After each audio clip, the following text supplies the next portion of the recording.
that anger is actually one of my most favorite emotions. When I first started getting to know you, she's like, anger is my favorite emotion. I'm like, I know what I'm dealing with here. What do I need to know? But I could use my anger to say, I strongly disapprove of attacking. I strongly disapprove of abuse. I think all of us could get on board with, yeah, I have righteous anger toward adults abusing children. You're going to lose the privilege to eat. You don't need food. My kids are literally starving. Not under any circumstance go into the kitchen. Hopefully nobody gives her food. When I see what's going on with children being exploited and being used as tools, as pawns in a political arena, I get angry. And I want to move into action if I'm in danger. I want to go into protective mode. I want to be able to see danger and then take responsibility for myself. Right. Well, the pattern that I've seen, Jodi, is just that those people who have not given themselves permission to be angry, people who have not developed the skill of anger inside truth. And hold that thought right. And those of you, because I used to be one of these people who have been abused, who have been taught to not access your anger, because that's another category. Sure. And if there is a truthful cause and you get behind a petition, you get behind gathering people saying, hey, here's a cause we need to fight for. That would be a pinpointed, righteous way, truthful way of directing your anger. Yes. So I had purchased a new tablecloth and put it on my table because the last tablecloth had glue all over it because they had done, it was a leather tablecloth. Those are really expensive. And my child decided to do an art project and she had permanent glue, hot glue all over the tablecloth. And I talked to her about it. You can't do school projects here on the table anymore. I'm going to buy a new tablecloth. So I bought a new tablecloth, put it on, and I gave instructions to be responsible. There's your principle. And do not eat on this tablecloth unless, I'm sorry.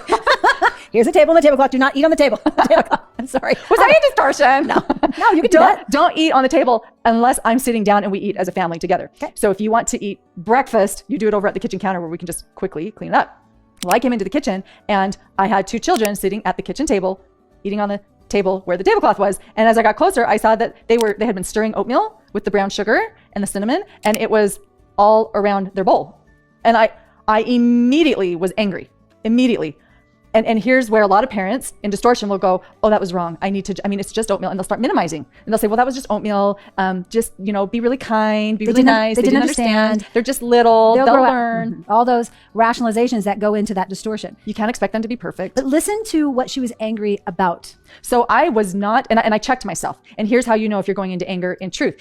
Can you slow down in your mind long enough to understand your feelings and to be really cognizant, be really awake of your thoughts? So I knew what I was thinking. I was not just in a rage where everything went black and I was just, berating. I went in and I was really angry because my direction was completely ignored. So principles were ignored. Yes. So irresponsibility, lack of humility. They weren't being honest. They were not being empathic either. No. That, wow, we already ruined one tablecloth and mom spent hard-earned money that she and dad made for us. Mm-hmm. And so I want to have empathy and compassion for this gratitude offering. Exactly. Yeah. So look at all those principles that were ignored by the children. And that is where she honed in on. Yeah. And so I made sure those were going through my mind as I was looking at the experience and then choosing, how am I going to respond to this? It would have hurt my children had I just ignored it. It would have hurt my children had I just said, oh, please don't do that anymore. That would hurt them. Why? Because I am allowing them to think, to get away with, I'm enabling them not to live inside principles of truth. And this is a teaching opportunity. And so I was angry and I didn't make it about the outcomes.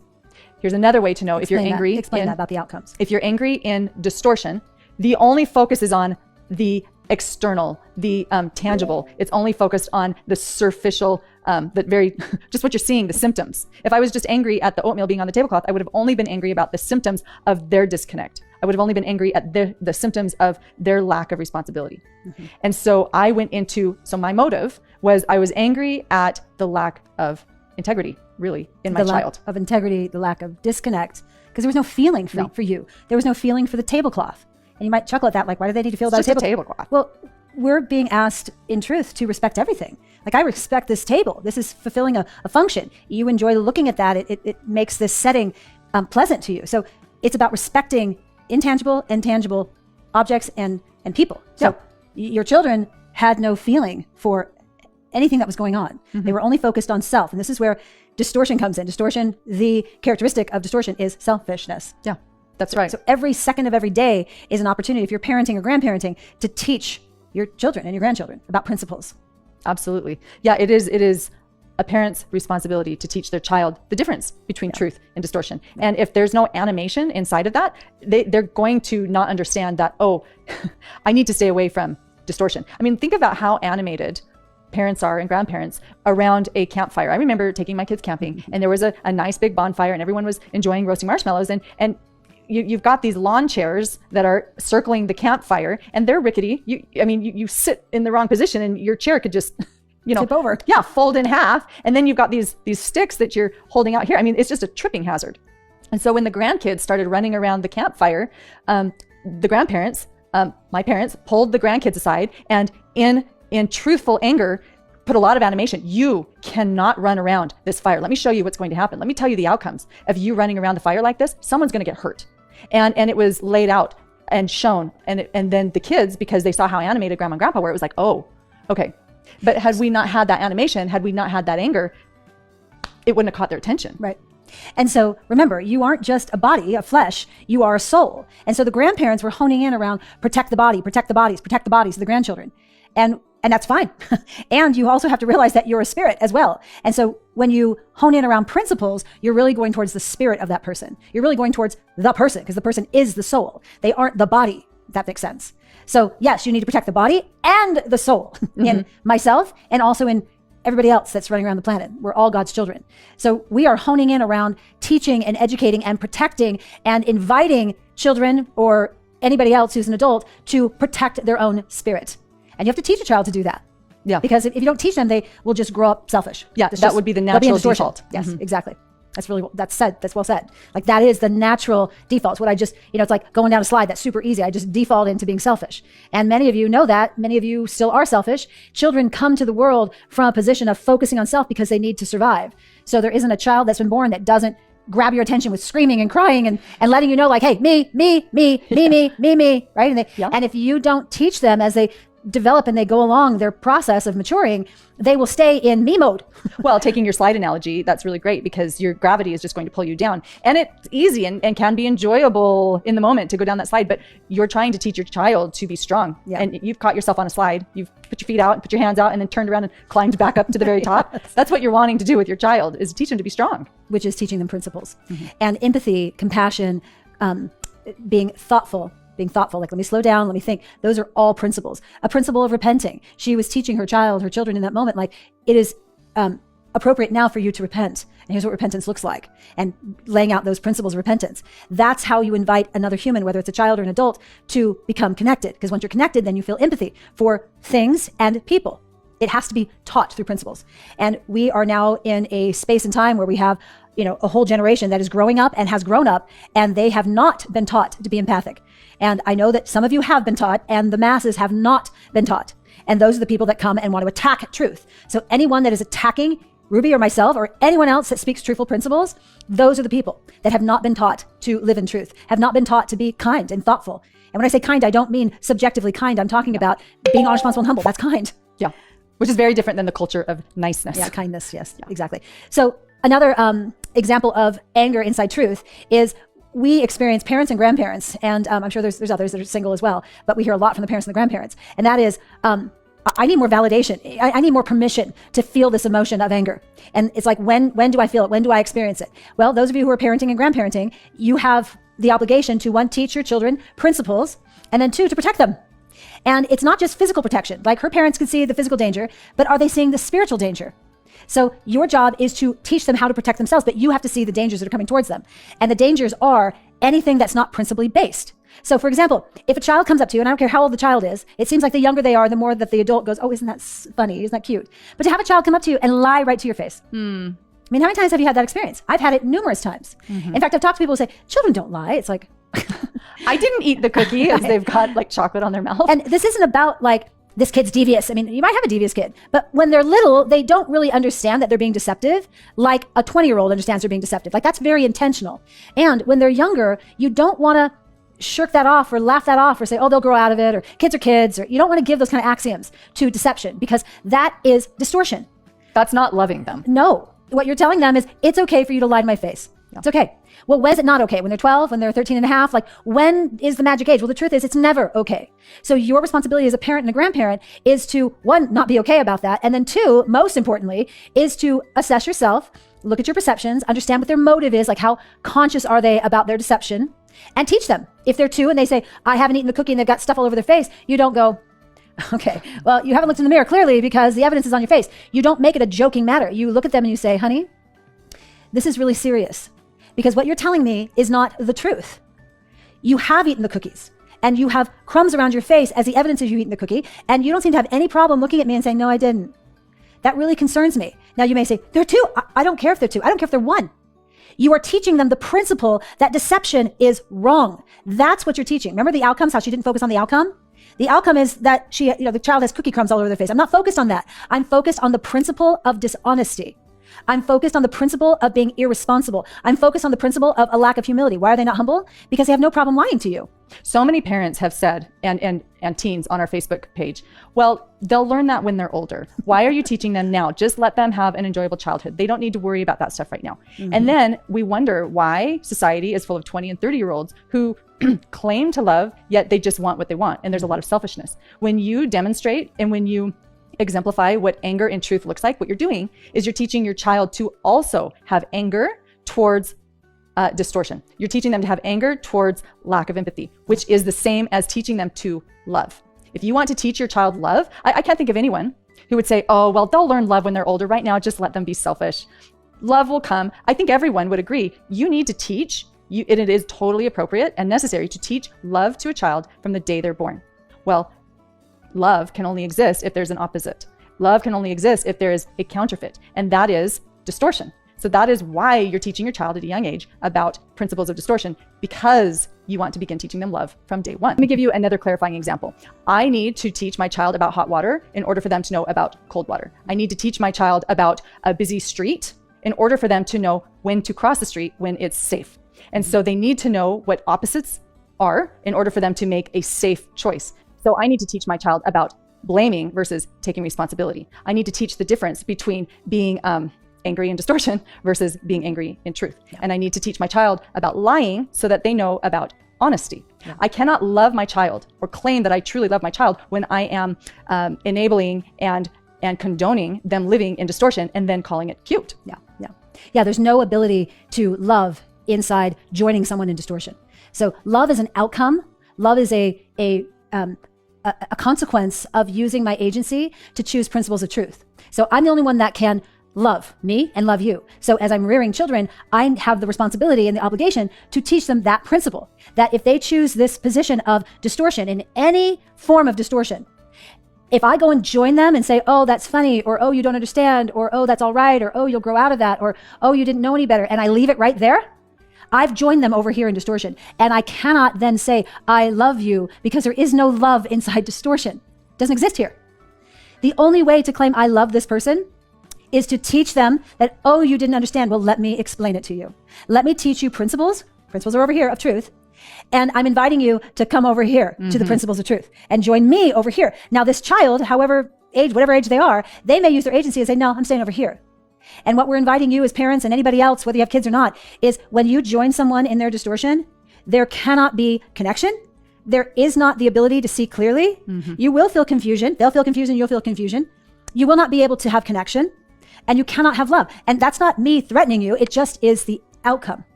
And so your responsibility is to stay over here in truth. And that's my responsibility. And those people that you love, you help them see how they're not inside principles of truth, but they're inside principles of distortion, and they can use their agency to come over here. So you can go over and tell them, but then you come back over here into truth, and you invite them to come. You don't join them here. Well, Jodi, the only way that you can do that is if you are loving principles more. Yes. And I think that's a very difficult thing for many people today to say, I love principles more than my child.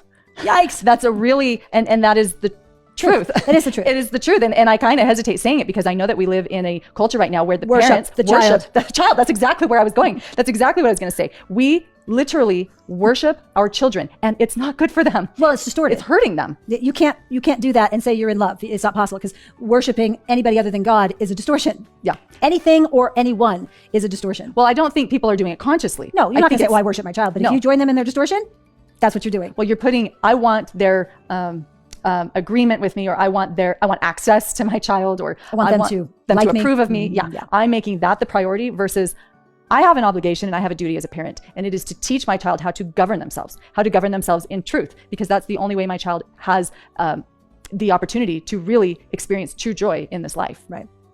So what does that have to do with anger? Everything. Because as you choose to live over here in the reality, the truth, and you don't join, whether it's your parent or your friend or your children or whoever, you don't join them and stay in distortion. You can go over and talk to them, have dinner with them, and you're not like jumping into their distortion. You're just coming over to the person. Here's the person, and that person's in distortion. So you come over to sit with the person, but your heart and your mind are lovers of truth. And so you're always reflecting the reality, the truth, which is principles in your interaction as you sit with them. And as you then go away to go to your own place or wherever, you are very clear that you and they are in different spots. So when Ruby says you have to love them more, you have to love principles more than your child, that is true. It's I love truth.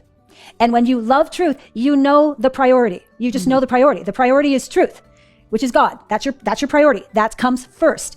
And then everything and everyone else comes underneath principles. If you don't know the order of things, or maybe you know it and you're really not willing to live there, you'll speak it, but you really don't live it, because it's like, well, I'm going to give myself permission to say, yes, but this person needs to have love. This person needs to have companionship. This person needs, and it's like, no, they don't need you to go join them in their distortion. What they need is a reflection of truth to them, always from you. Because truth does not ever go and hang out with distortion and stay there. And the only emotion that is going to help with that is love and having anger inside truth. That you, do I dare use the word hate? That you hate. Yes. You hate distortion. Yes. You hate attacks on love. Distortion is attacking love. And if you really want to stay in a place of love, then you're going to have enmity for anything that comes in and attacks love. Exactly. So righteous anger, healthy anger, truthful anger, they all mean the same thing, which is a protection. Principles protect you, and it's you protecting principles. It goes both directions. So when someone attacks principles, which is truth, you don't have to beat them with some kind of a stick. You have the ability to use your language and say, I adamantly disagree with you. And you can feel that energy of like, I'm a bit bugged that you would dare come towards me with your distortion.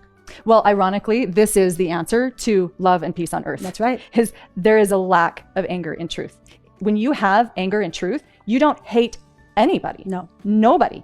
Because your focus is clearly on principles. It's that laser focus. You begin seeing people for being people. You begin seeing people for the souls that they are. And there's no being ticked at people. There's no being irritated at people. It's all focused at the distortion, the opposition of love, which will bring love and peace into the world. Yes. So if I have someone that I am close to and they're being deceived, I feel that righteous enmity, anger towards the deception that's going on inside them. And my responsibility to them is to help them see the deception that they're buying into. It's not to hate the person. Now, here's where people get confused. Like, well, if I love that person, then I follow them or I tolerate them. Well, you just accept them for where they are. And the truth is that if they're going to continue to swallow and drink and reinforce the distortion inside them, then you can't stay close to them. You can't, because you're aligning with distortion. So, then people are like, well, what can we do with them? Well, that's up to you, what you want to do. And the more clear you become around principles, the more clear you're going to understand of how to engage and how long to engage and to what context to engage. And that's your decision to make. You just have to be really honest with yourself and say to yourself, am I reflecting truthful principles as I engage with this person who has bought in and is living in this distorted spot? That's your responsibility. And using anger will help you. There's plenty of people that I love that have swallowed and chosen to live in distortion, and they will not shift. And I feel anger, enmity at the fact that they have been deceived. And then I feel incredible compassion for the fact that they've been deceived. And then I feel incredible empathy for the fact that they've been deceived. I feel incredible empathy for God. As I imagine, I'm a parent, he's a parent. And if I look at my children and I see my children loaded with deception, loaded with selfishness, loaded with entitlement, and this air of I can just do whatever I want and I don't need anything like a higher power or truth. I like living this way. My heart breaks as a parent. And I'm sure his heart breaks.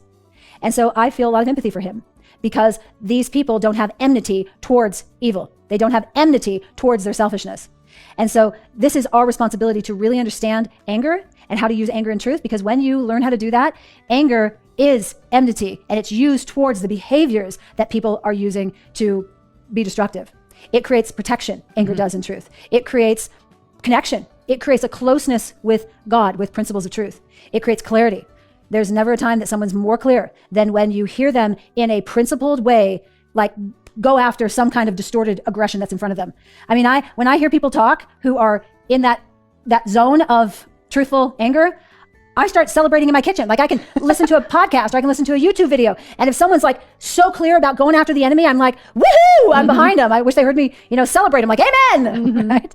Because it energizes anyone who has the same desire to love principles.